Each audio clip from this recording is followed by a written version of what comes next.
sana kwenye Kenya News Live. Jina langu ni Washington Mwange.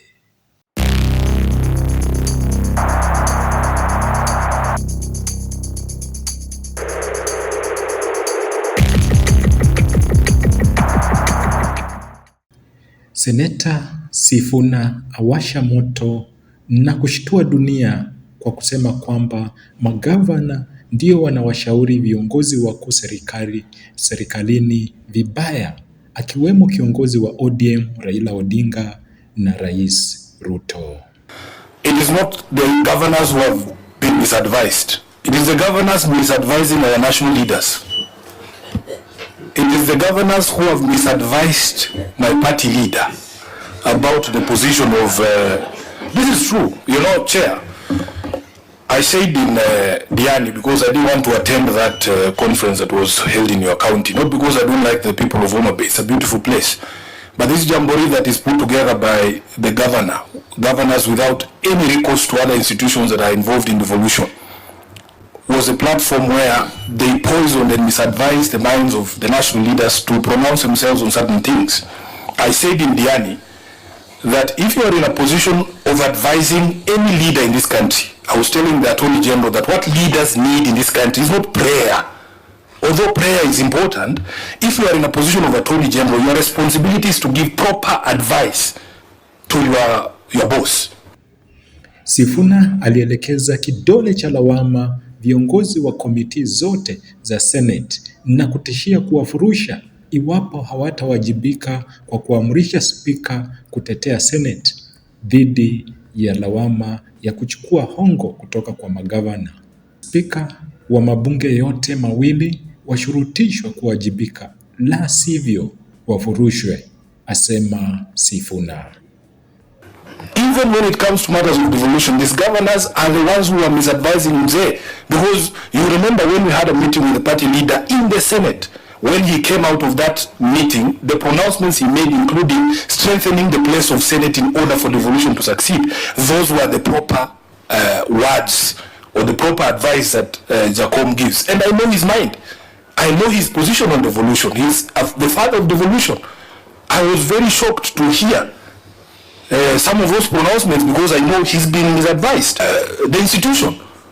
So aspersions are cast about the conduct of committees, the conduct of parliament, the conduct of the Senate. You have your speaker there. He doesn't say anything.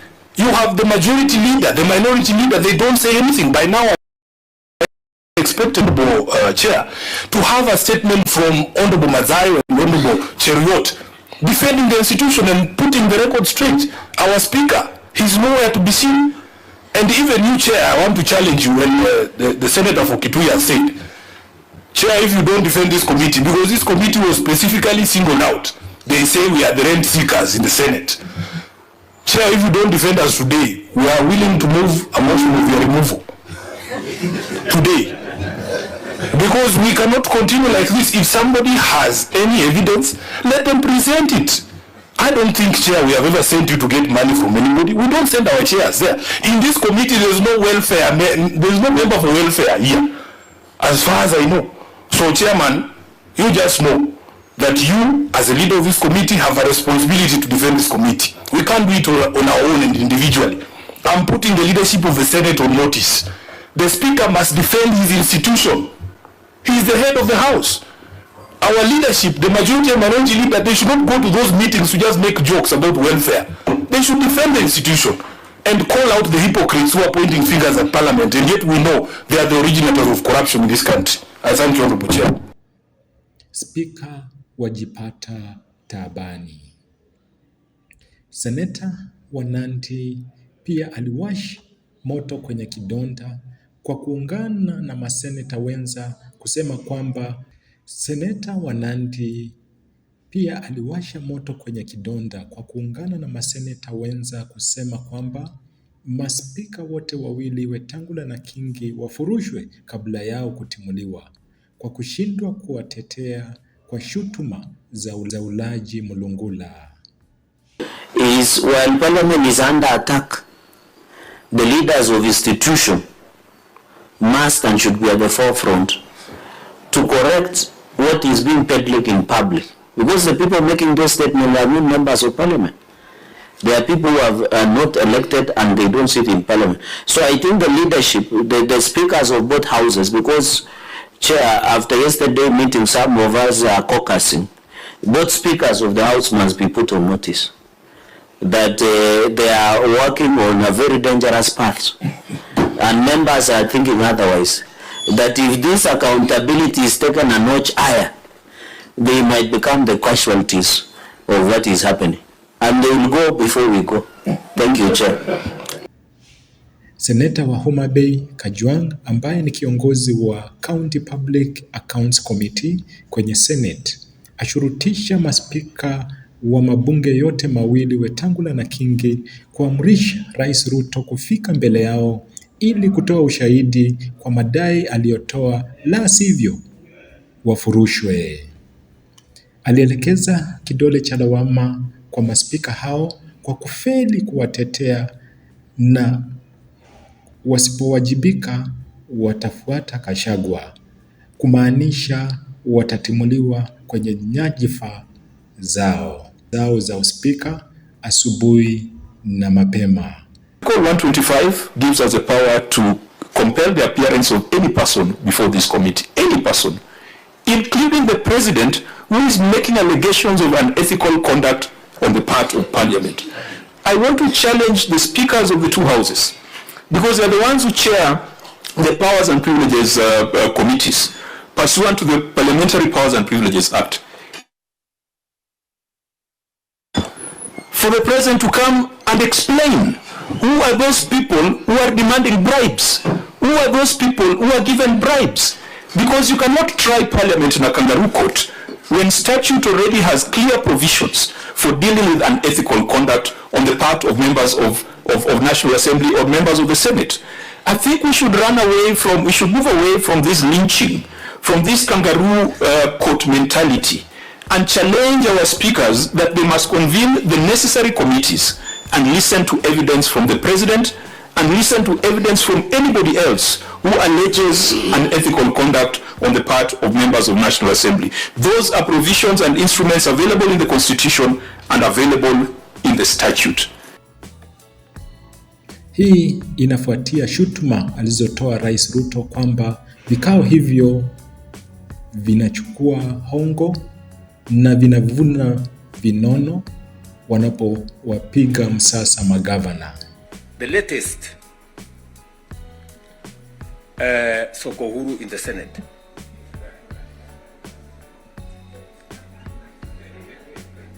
Because you have to accept, by virtue of the position I hold today, I am a consumer of raw intelligence. I know what's going on. Where does somebody find 150 million? Where? Huh?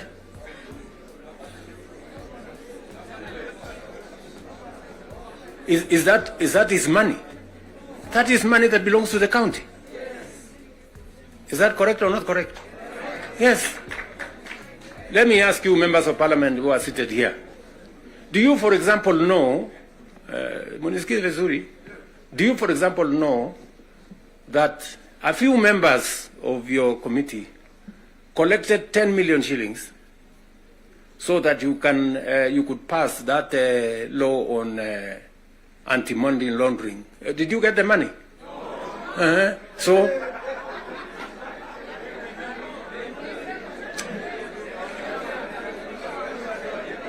So,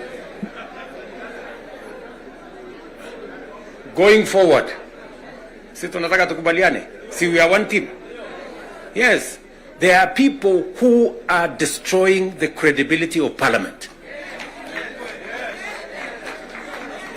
And they are collecting money in the name of parliament. And some of the time, or most of the time, that money never gets to parliament, it gets to a few people. We are not going to shame them. We are going to arrest them. Yes. And the question is, For those who claim that they bring bribes to Parliament, why would you bribe Parliament if you are not guilty? In the event that that was to happen. But even for us to determine the veracity of those allegations, Speaker Wetangula and Speaker Kingi, you are the defenders, you are the heads of this institution. You must now exercise Article 125 and summon the president. Tutaendelea kukuletea yote yanayojiri usiku na mchana masaa 24. Na asante sana kwa kuendelea kutegea Kenya News Live, na iwapo huja subscribe, tafadhali subscribe pale YouTube, search Kenya News Live, na utakuwa wa kwanza kupata habari zinapotokea masaa 24. Is that there is a problem, and we all know here, tukitaka tu kusema ukweli, there is a problem, and unless we sort it out, we are going to destroy our nation. Speaker Wetangula and Speaker Kingi, you are the defenders, you are the heads of this institution. You must now exercise Article 125 and summon the president. Na iwapo huja subscribe, tafadhali enda pale YouTube, search Kenya News Live, subscribe, na utakuwa wa kwanza kupata notification punde habari zinapotokea masaa 24. Asante sana kwa kuendelea kutegea Kenya News Live. Kwa kuwa mtazamaji bora, tunakuahidi habari motomoto punde zinapotokea. Hadi wakati mwingine, nikiripotia Kenya News Live, jina langu ni Washington Mwange.